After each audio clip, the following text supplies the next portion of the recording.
Welcome to our channel. Ultimate Netgear Genie Setup Guide 2025, compatible with all Netgear routers. Plug everything in. Modem to router's internet port, that's the yellow one.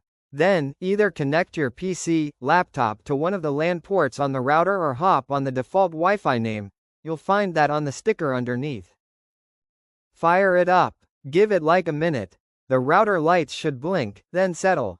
If the internet light doesn't go solid after a bit, don't panic yet.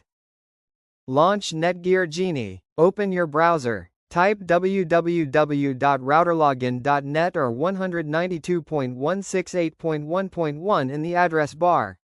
Hit enter. If it doesn't load, check your connection. Yeah, I know. Obvious. Still happens.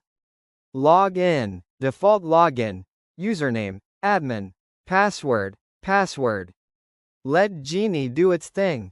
Netgear Genie should auto-detect your internet connection. You'll see some status bars or a spinning icon while it checks your setup. Let it finish. If it fails, click Try again. Sometimes it just needs a reboot. Create your Wi-Fi. Set your network name, SSID, and password. Make it something short and unique, not Netgear 123. Choose WPA2 if it asks for security type. It's still the standard. Save and reboot. Once Genie confirms your settings, it'll ask to reboot. Click OK or Apply. Wait again. Router will restart, lights will blink, then stabilize.